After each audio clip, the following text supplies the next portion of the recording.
विघ्नहर्ता श्री गणेश, श्री गणेश, श्री गणेश। क्या हो रहा है ये? और कैसा छल है ये? कौन है तुम सब? कितने दुख की बात है कुमार, अभी जन्म हुआ और अभी अंत होगा। परिस्थिति कुछ ऐसी बनी कि तारकासुर द्वारा भेजे गए उनके पंचासुरों ने महादेव पुत्र कुमार को चारों ओर से घेर लिया।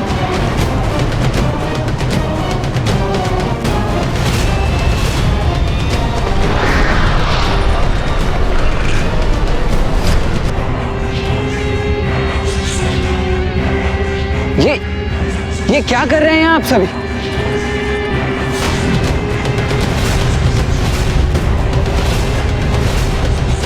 ये क्या? इन असुरों ने तो कुमार को बंदी बना लिया। कौन है ये मायावी और कैसा छल है ये? मुझे तो इतने अंधकार में कुछ दिखाई भी नहीं दे रहा है।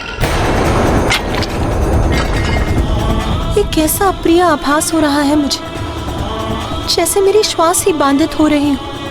मेरा पुत्र अवश्य किसी संकट में है।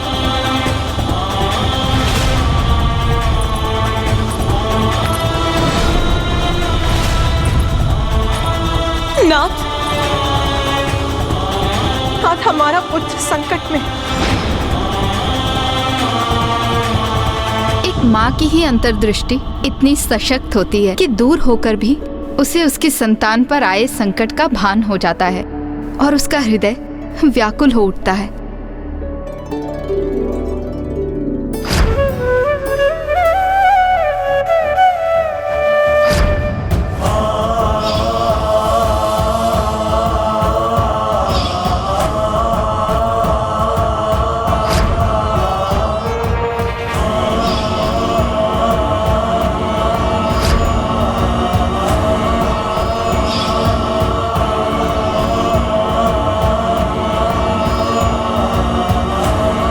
ब्राह्मण देवता, आपके नेत्र नम क्यों हो गए?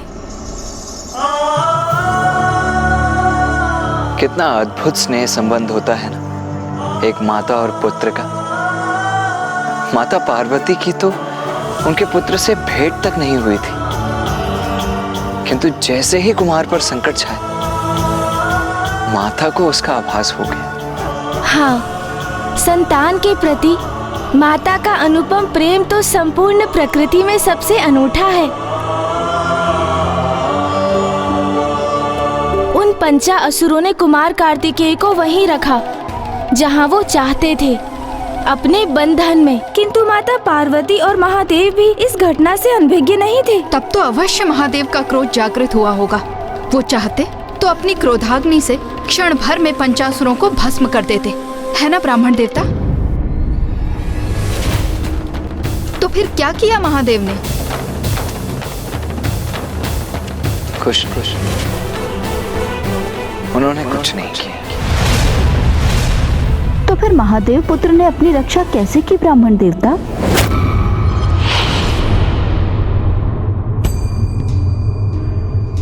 मुझे ज्ञात है पार्वती, तारकासुर के असुरों ने हमारे पुत्र को अपने बंधन में बांध लिया है। नाथ, आप शीघ्र जाकर कुछ कीजिए, अन्यथा मैं स्वयं जाकर उसकी रक्षा करूंगी। कितनी बार रक्षा करेंगी आप उसकी? हाँ? ये कैसा प्रश्न? माँ हूं मैं उसकी, मैं उसकी रक्षा के लिए सदा तत्पर हूं। प्रिय, यदि आप उसकी रक्षा करती रहेंगी तो स्वयं अपनी रक्षा करना कैसे सीखेगा? आप उसकी दुर्बलता नहीं, उसका बल बनिए प्रिय, क्योंकि आपको भी ज्ञात नहीं कि आपका पुत्र कितना सक्षम है। तो क्या ये उचित है कि हम ऐसे ही बैठे रहें, कुछ भी ना करें, ये ज्ञात होते हुए कि हमारा पुत्र संकट में है? नहीं नाथ, मेरा हृदय इतना कठोर नहीं है। आप शक्ति हैं, आप जगत जननी हैं, और अब एक माँ भी। जैसे आपको ज्ञात नहीं कि आपका पुत्र कितना शक्तिशाली है, वैसे ही आपको ये ज्ञात नहीं कि एक माँ का हृदय कितना कठोर हो सकता है। ये परीक्षा है पार्वती, एक माँ की, और हमारे पुत्र की। क्या हो रहा है ये? और कैसा छल है ये? कौन हो तुम सब? पंचा!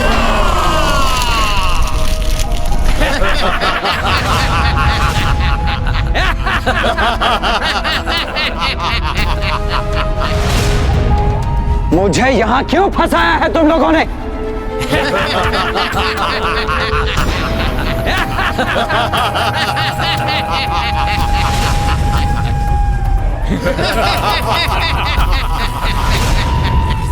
कितने दुख की बात है कुमार, अभी जन्म हुआ और अभी अंत होगा।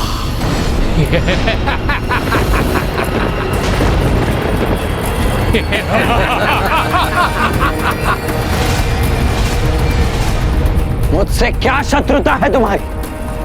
मैं तो तुमसे परिचित भी नहीं हूँ। किंतु हम परिचित हैं तुमसे, और इतना ही हमारा परिचय पर्याप्त है। हम काल हैं तुम्हारे। हमारी गुफा को भेद कर बाहर निकलना असंभव है।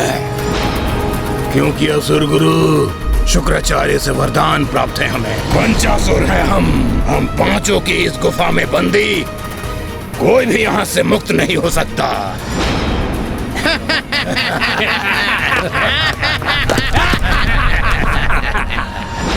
ये हो क्या रहा है? नहीं, ये नहीं हो सकता।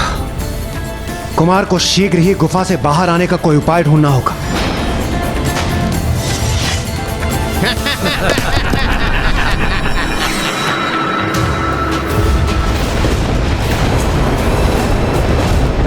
शांत हो जाइए पार्वती, शांत हो जाइए। अपनी अधीरता का परित्याग कर अपने भीतर विश्वास जागृत कीजिए। हमारा पुत्र स्वयं उस मायावी गुफा से बाहर आकर अपनी अपार सामर्थ्य का प्रमाण देगा।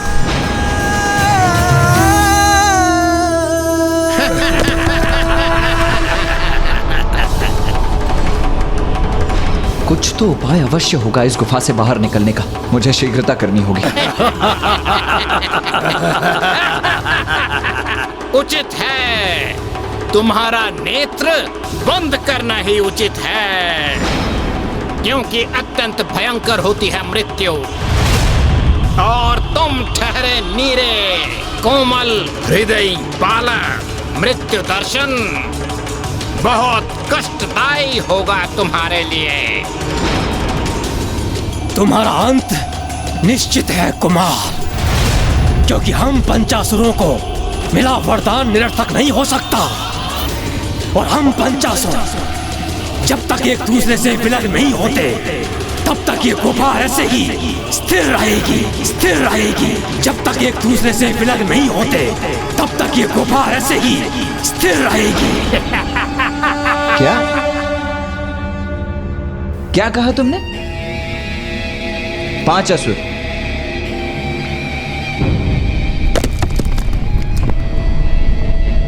किंतु तुम 5 कहां हो? तुम तो 4 ही हो।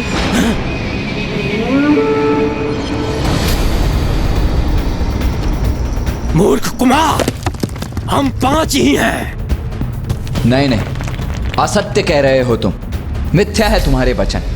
तुम तो 4 ही हो। हम मिथ्या कह रहे हैं? क्यों कहेंगे हम मिथ्या? असत्य तो तुम कह रहे हो, और सत्य ये है कि हम 4 नहीं 5 हैं। 5। मिथ्या वचन कहने वाले असुरों का तनिक भी विश्वास नहीं है मुझे। मुझे ज्ञात है, मैंने गिना था तुम्हें। तुम 4 ही हो, अन्यथा प्रमाणित करो, प्रमाणित करो अपनी संख्या। मूर्ख बालक, हमें मिथ्यावादी बुला रहे हो तुम? चलो तो हम अभी प्रमाणित करते हैं कि हम 4 नहीं 5 हैं। उसके उपरांत ही तुम्हारा वध करेंगे हम।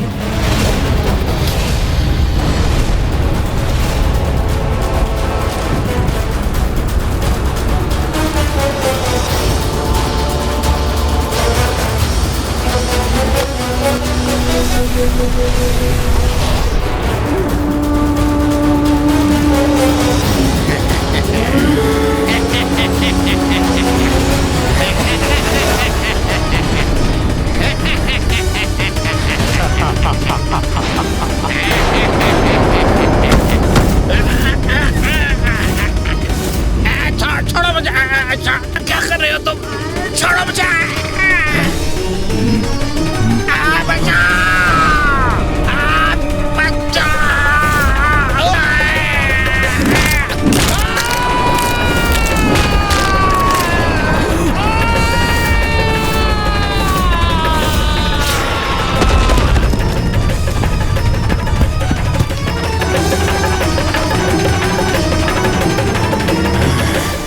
लो, वरदान तो तुम 5 को प्राप्त हुआ था ना, किंतु अब तो मात्र 4 ही रह गए हैं। और तुम 4 एक साथ आकर गुफा का निर्माण नहीं कर सकते।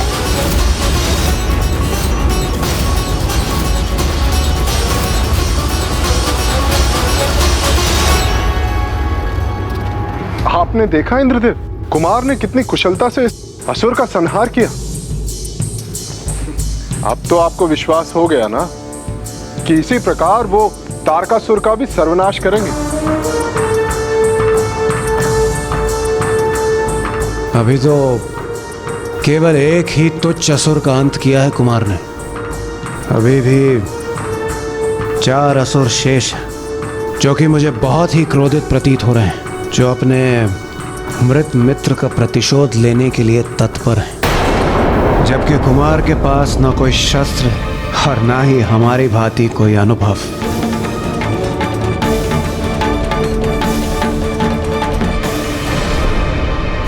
उचित कहा कुमार तुमने।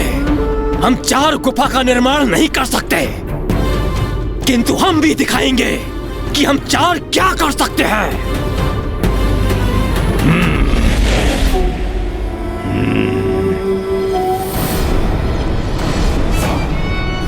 अब हम 4 गुफा से भी भयंकर हो गए। तुम अपने बचाव के लिए क्या करोगे कुमार?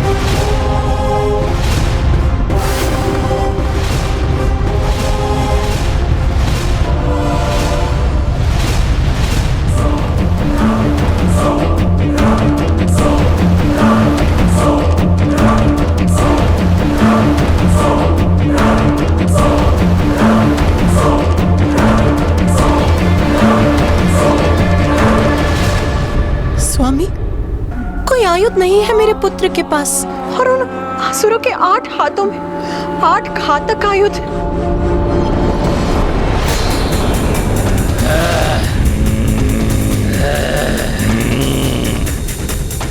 अब हम तुम पर अत्यंत घातक वार करेंगे कुमार। अंत तो तुम्हारा निश्चित है।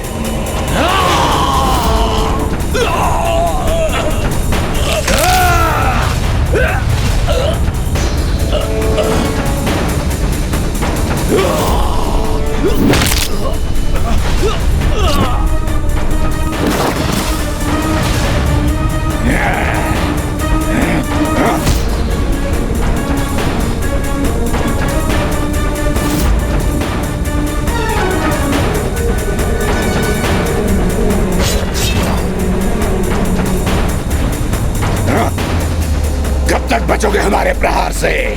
कभी तो हमारे प्रहार तुम्हारी मृत्यु का कारण बनेंगे। मुझे ध्यान से देखकर वार करना होगा इन पर।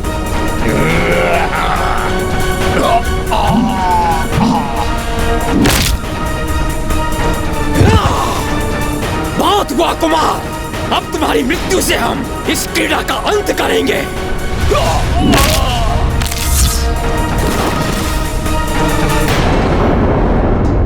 योद्धा कभी आयु रोहित नहीं होता पार्वती, क्योंकि उसकी बुद्धि ही उसका सबसे बड़ा हथियार है।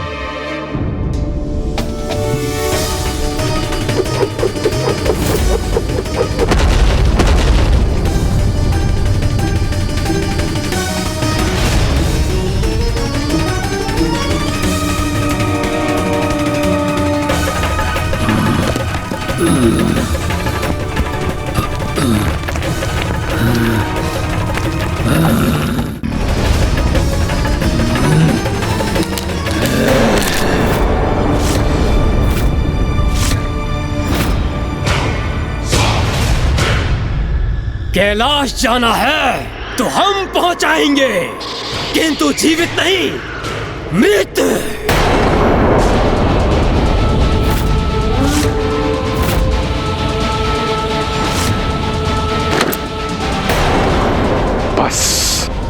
अब मैं कुमार को अकेले इन दुष्टों से युद्ध करते हुए नहीं देख सकता। मैं चाह रहा हूं उनकी रक्षा करने। रुकिए सूर्यदेव, रुकिए सूर्यदेव, आप कहीं नहीं जा रहे। प्रणाम नारायण। महानायक है महादेव पुत्र, और एक महानायक को जन्म के पश्चात ही स्वयं को सिद्ध करना होता है। ये कुमार की परीक्षा है। अपनी योग्यता सिद्ध करने की आवश्यकता उन्हें है जिन्हें कुमार की क्षमता पर विश्वास नहीं।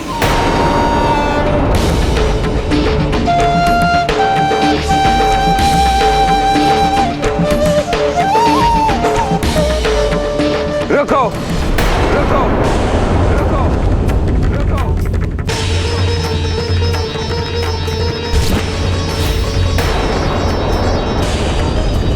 एक साथ मुझे जकड़ने का प्रयास कितना कठिन हो रहा है तुम लोगों के लिए।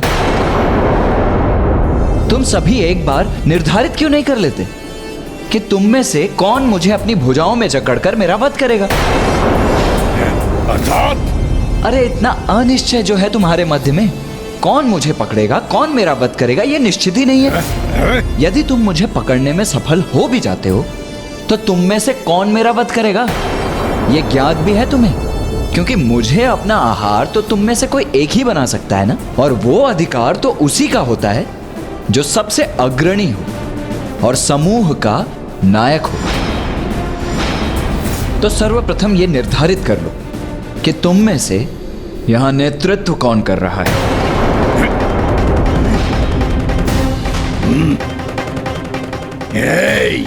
मुझे मूर्ख मत बनाओ।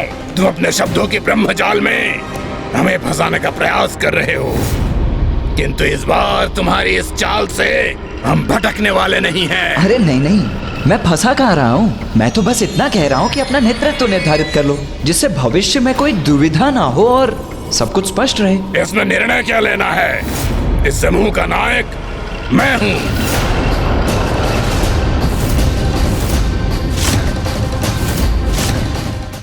मैं नायक हूँ।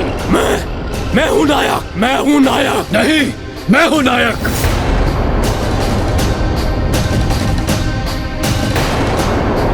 मैं हूँ नायक। मैं हूँ नायक। मैं हूँ नायक। मैं हूँ नायक। अच्छा अच्छा ठीक है, शांति शांति शांति शांति। पूर्ण अनिश्चय की स्थिति है तुम्हारे मध्य में। अरे सर्वप्रथम ये निश्चित तो कर लो कि कौन है नायक और कौन मेरा वध करेगा।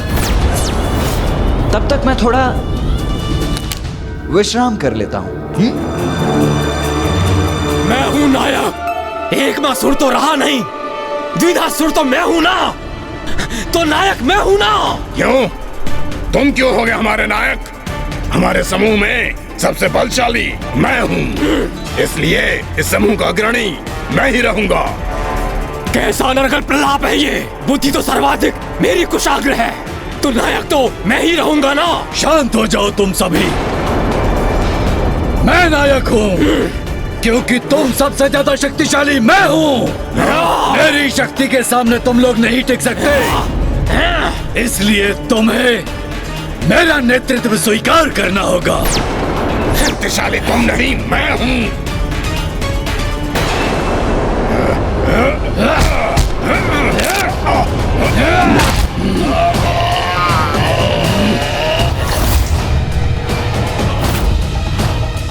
अभी देखता हूँ कैसे नायक हो तुम।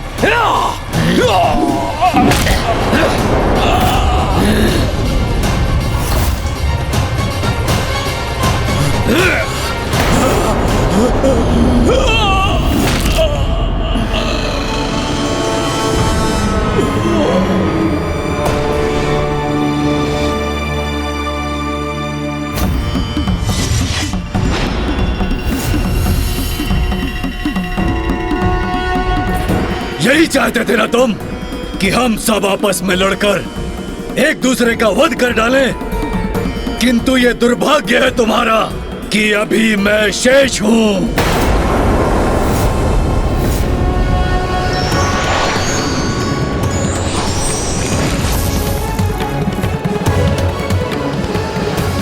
मूर्ख बालक, मैं अकेला ही तुम्हें कुचलकर तुम्हारा वध करूंगा।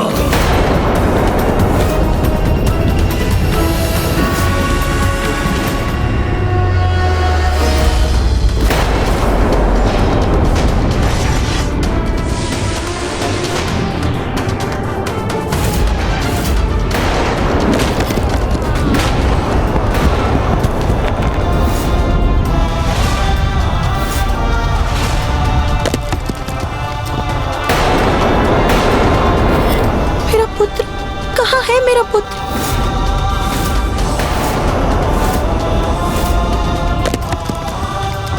कहीं ससुर के वध करने के प्रयास में मेरे पुत्र पर ही कोई संकट तो नहीं आ गया? कहाँ गया वो?